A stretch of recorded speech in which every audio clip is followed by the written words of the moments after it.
Good day, fish tankers. There are many beautiful fish in the aquarium trade that we've all kept at some stage in our hobby, like these guppies.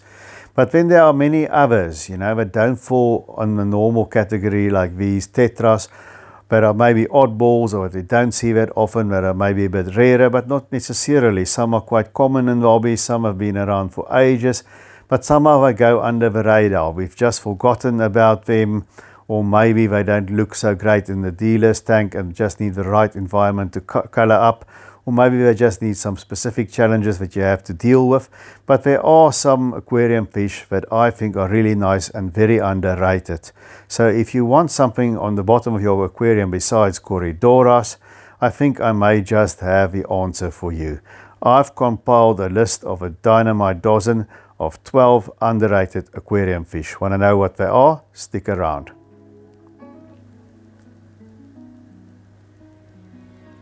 Now, when we think dwarf cichlids, the one that usually comes up is the German blue ram, or in this case, the German golden ram. They're beautiful little fish. But here is the Apistogramma cacatoides, or the dwarf cockatoo cichlid. And these guys are a little bit less inbred, and I think they're great little dwarf cichlids as an alternative to the German blue ram. They're not quite as finicky, they don't require those high temperatures, and they are easy to sex. You can see here's a male running around, and then the females are less colorful, like the one there to the right of your screen on the bottom.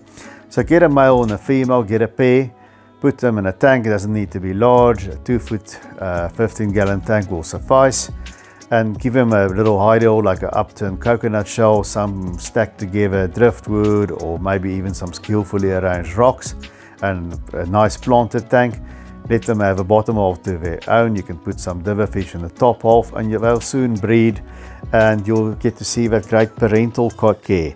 So this is a little dwarf cichlid that doesn't require space, not as aggressive as some of your bigger cichlids. That's worthy of consideration. Now, if you want something else to munch on the algae besides the Siamese algae eater or Otocinclus, then the Royal Whiptail catfish is a nice oddball that you might want to consider. Keep them in a small group. They're not shoaling, but they do like a bit of company. One might be fine, but 2 or 3 would be better. Have some driftwood in the aquarium, lots of plant cover. They'll eat some algae, but make sure to feed them algae wafer or some blanched vegetables just before lights out. They're active during the day, but they're also very active during the night. And don't have fish on the bottom that's going to outcompete them. They are very, very peaceful fish, and they're a great talking point in a planted aquarium to develop great patterns and fin extensions. Now, rainbow fish are all the rage. There's some very rare ones. There's the Busmani and the red rainbows that we all know, but they grow bigger. But what about the dwarf neon rainbow? They're not quite as big. They look great in the shoal. They color up outside of the dealer's tank. They become a really nice blue color with red fins. They are fast swimming fish, and they are shoaling fish, so they need a bit of space lengthwise. So I would say at least a 3 foot tank and a little bit of water flow, not too much, and they will really look good. There needs to be some plants in the tank, but not too overgrown. They need to have swimming space so they can zip down the length of the tank, not quite as jungly as my tanks. And then the dwarf neon rainbow becomes a rewarding fish, and they do like a bit of hardness, much like the lyrebearers. They don't like very soft water. So if your water is very soft like mine, put a bit of alkaline buffer or a handful of crushed coral on the substrate, and you're golden. Now, this is a nice tiny little gourami if you're looking for something else than a dwarf gourami or a honey gourami, and this is the sparkling gourami. They color up nicely. They have these nice neon speckles of red and blue, and they'll do great in a planted tank. It doesn't need to be a big tank. 10 gallons is fine, and a bit of floating plants they'll appreciate. Get a couple of these. They are a great addition to any nano tank, and that is the sparkling gourami. Now, this is an old mainstay in the hobby, the white cloud mountain meadow. They don't even require a heater. They can do fine in cold water tanks. I've even kept them with goldfish. Guys, if you've watched this far, please hit that like button, the thumbs up. I'll greatly appreciate that.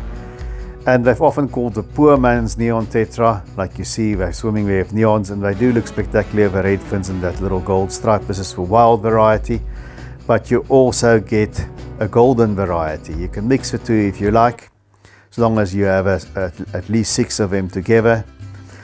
and they might hybridize, but if you're not really into breeding and don't care like me, here in my planted tank you can see both varieties swimming around.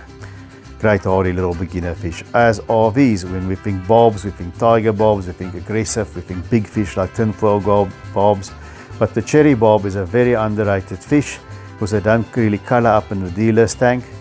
And keep a group of 6, make sure you keep at least as many females as males. I started with 3 males and 3 females, and now I've got more females because the males will of course chase the females around a bit. They look great in a planted tank, and they're peaceful fish and very hardy as well. If the tank is well planted, some of the fry may survive. There's also an albino variety like you see here in a long-finned one. I like the more natural one. I tend to find they're more robust, and they really pop in a planted tank like you can see here. This is in my tank. Look at these 2 males displaying to each other. Look at the deep red color. They become quite spectacular and they're undemanding fish. Now, if you love clown loaches and you want something to get rid of your pest snails, you know they munch snails, but clown loaches grow very big. And if you want something that's not quite as big, what about the Yoyo Loach, or as we call them in South Africa, the Pakistani Loach? Get a small group of at least 3, maybe 4. I would say a 4-foot tank of 55 gallons is optimum. You could get away with a 3-foot tank, that is about a 30-gallon tank. They are smaller than clown loaches, much smaller, but they still get to about 5 inches. It's about 12 centimeters. So they're not nano fish, but they are really characters, and they will definitely get rid of your snails. Now, this is also a fish that's been a mainstay in the hobby for very, very long, and this is the black neon tetra. Now, once again, they don't look like anything in the dealer's tank, but the trick is they need to be in a well-planted tank, and you need to have as many of them as possible, and then they really stand out. It's the environment that you put them in. They small fish, a little bit bigger than ordinary neon, which is actually quite nice, and very hardy. And here you can see them in the planted setup in Luke Roman's fish room. And just look at that display. It's absolutely spectacular, and I think that's why you see them more and more in the aquascapes that are so popular these days. You know, the 88 type aquariums. So that's the black neon tetra. Now, if you are a gourami lover and you want something bigger, but not as aggressive as your blue or free spot gourami and kissing gourami, take a look at the Paulgami. They've been in the hobby for a long time, but people have sort of forgotten about them. The male becomes really nice with fin extensions on its anal fin and its dorsal fin, and it gets a bright orange throat.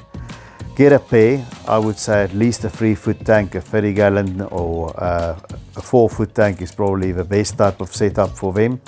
And they're a great addition to a larger community tank. Fussy and relatively unfussy and undemanding. Guys, if you like the content, please remember to share among your fishy groups. I would greatly appreciate that. I'm trying to get this out as far as we possibly can.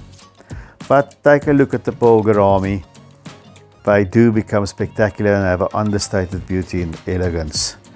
Now, here's a bit of an oddball that a lot of people don't have success with, and that's a glass catfish. And there's a trick to it. They mustn't have fish that are boisterous or aggressive competing with them. They must be among peaceful fish. That's number 1. Number 2, they must be in a big group, at least 8 or so. And there's got to be plants and some overhangs combined with open swimming space.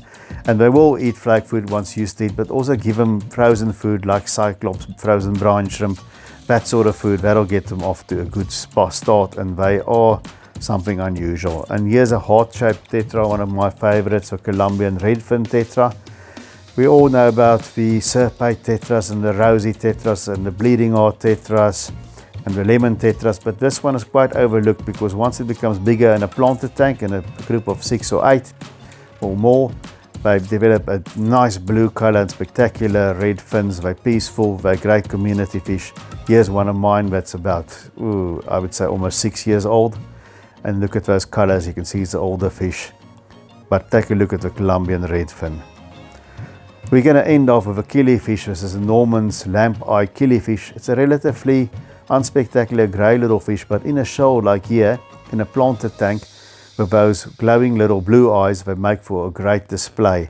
Great little nano fish, don't need a lot of space, just get a large enough group and you're golden. Guys, if you're up to here, please take a moment, if you haven't already done, to subscribe. Thank you to everybody who has subscribed. We are well over 1,000, but we've got a long way to go. I really appreciate the support. And please tell me in the comment section, which are your underrated fish? What is out there or has been in hobby for a long while, but you really think is overlooked and underrated? Let me know in the comment section and we can chat about that. And that brings us to the end of the video, and as we play out, remember to take good care of those domestic denizens of the deep.